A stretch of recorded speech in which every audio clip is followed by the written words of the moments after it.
Hi guys, welcome to Mug Out Farms. My name's Kevin and we are going to be doing some bottling today of Virginia's only organic maple syrup. In order to do that, we got to get the kegs into the kitchen and we got to do a little cleaning. Let me back up. We got to clean a little bit in the kitchen, get the kegs in there, get the syrup out of the kegs, get it heated up, heat up the bottler. Once that's done, transfer it from the pan to the bottler, and then we start our bottling process. In today's video, we're going to show you how we get it into the kitchen from the keg into the pan. So come on, let's get it done.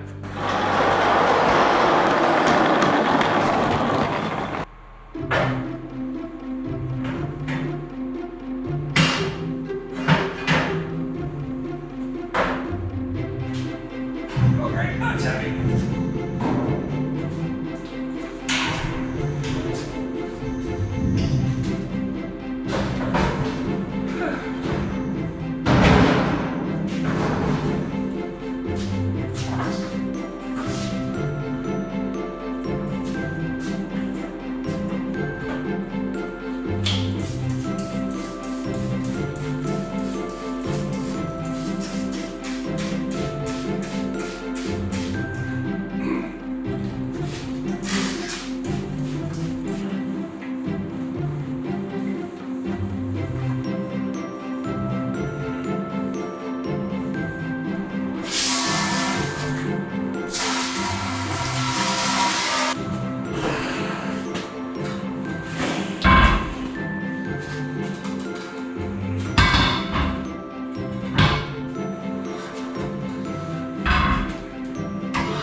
Now the reason I'm cleaning off the tops is because at some point these are going to be flipped upside down and allowed to drain into the big pan.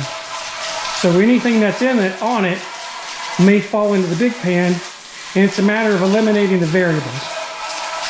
We are going to filter the syrup, but I just don't want anything extra in there, if you know what I mean. One of the ways to tell if you got a good seal or not is when you open it.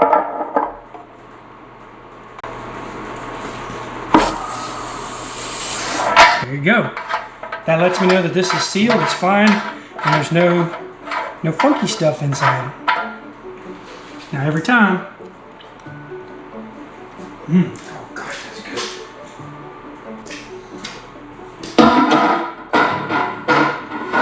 This is a stainless steel fitting. You could get one from Harbor Freight, but it's aluminum, and I have a fear that aluminum may have an impact on the flavor of my syrup. So I don't use aluminum or whatever hot metal would be. Basically, we're going to pressurize the tank, and when we do, it's going to force that syrup out of the tank and into the pan. And that valve is going to prevent us from overpressuring the tank. Once we turn it on, well, this is shut off. Once we turn it on, it's going to pressurize the tank and then start shooting the syrup out. There it goes. Isn't that pretty?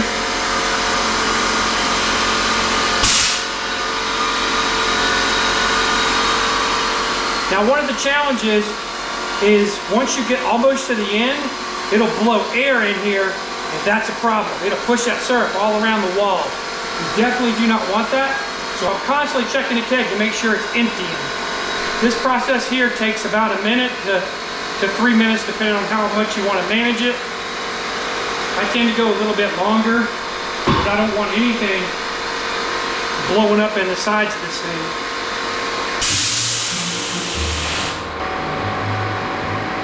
There's a fine line with getting as much syrup out as you can and being able to pick it up.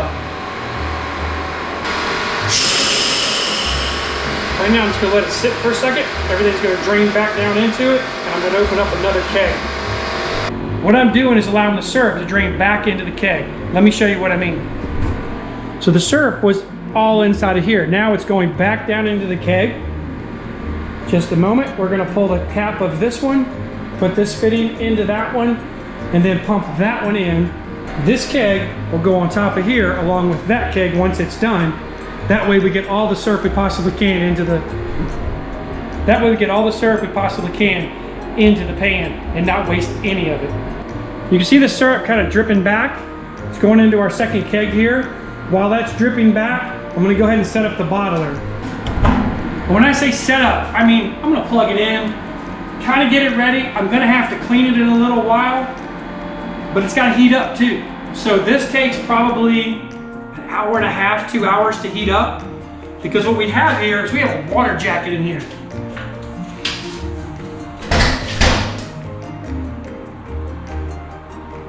So what I'm going to do is I set my temperature at 140.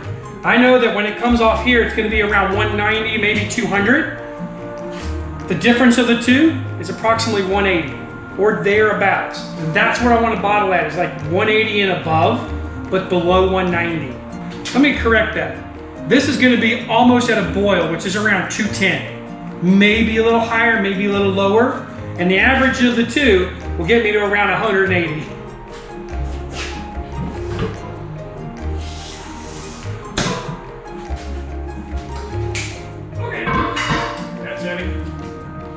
Same scenario as before. I'm going to pull this guy off, set it in the sink while I get the next keg ready.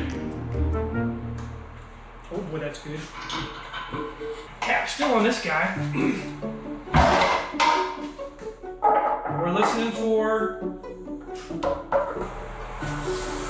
There she goes. All right.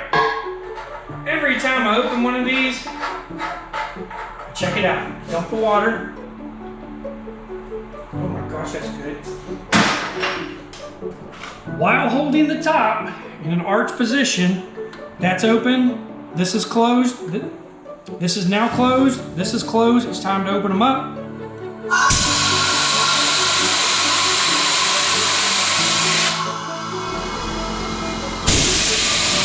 All right. That syrup is going in really well.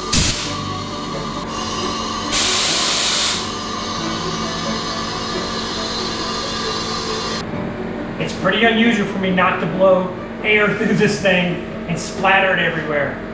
I didn't do it today, and what that means is we're not going to have anything on the inside edges that could possibly get burnt, or burnt's really the word. When you're heating this up, it could get hot and it could get burnt, and that would change your flavor a little bit. Definitely don't want to do that. If I had done that, I would be cleaning it off with the rag before I got started. I'm gonna let this sit for a minute, let it drain all in. A little bit longer this time, because that's it. I'm gonna clean it when I'm done now. All right, guys. Hey, don't tell Ludford I stole his hat. See? He goes by Wingnut. So as you saw, I was able to get all of the syrup, not all of it, but most of it out of the kegs. The next thing I'm gonna do is take these kegs, put them upside down on that pan, and we're gonna let it all drain out. We wanna get every single drop that we can out of these kegs. If we leave any in, we're just leaving money in the keg. You know what I mean? Not on the table, but in the keg. In this process, it's probably gonna take about an hour and a half to 2 hours for the syrup to heat up. We have about 45 gallons on the stove. If we had just 15 gallons, I could probably heat that in under an hour. But we have such a large volume. It's been sitting out in the barn, so it's definitely cold. It's not frozen by any means, because it's not gonna freeze, but it's cold. So we gotta get it up to a boil, check the sugar content, and then get it into our bottler, then start bottling. Before we do that, we gotta get our bottler clean. I typically clean at the end of every session. I've got a few adjustments to make on the bottler, and that I'm gonna do while this is heating up. Now what's gonna happen for sure, guys, this whole kitchen area is gonna get really, really warm. The night before we do this, I put my bottles in here and turn the heat on in the stove. Well, let me say stove, heater. So I have a heater, a small propane heater that's wall mounted. It has a fan on it, and it will heat this room up very well.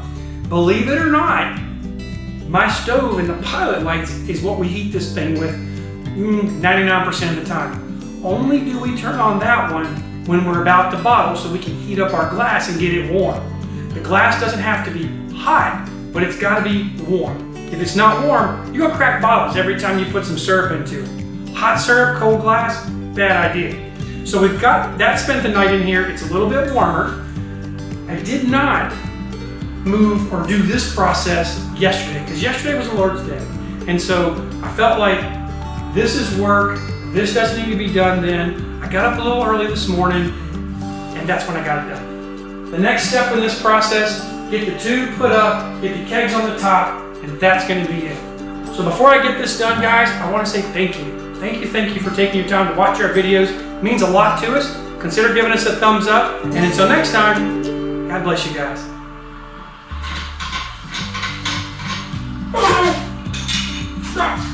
That does not need to be cleaned right now. I'll clean it later. I'm going to need the air hose later.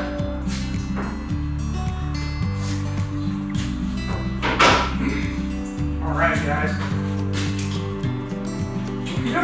Now, oh, that's heavy. Alright, one of the things you want to do is you want to lift and go in that direction, like so. Syrup weighs 11 pounds per gallon. Oops, we got a lot of syrup in there. Want to get it all out. Okay, there's that part.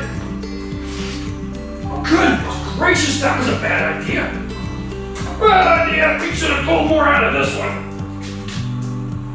What I don't want it to do is glug. I did an air trap in there. Just going to let it come out nice and easy. There we go. Whew. Guys, that was heavy. You can see we're sitting at 50 degrees. We've got to bring this right to a boil. So it's going to be a little while. It's probably going to be 1 hour and a half, maybe. We'll see. We'll come back in a little bit. You can see these guys dripping a little bit. They're going to sit there for probably 30, 45 minutes because I got to go do something else right now.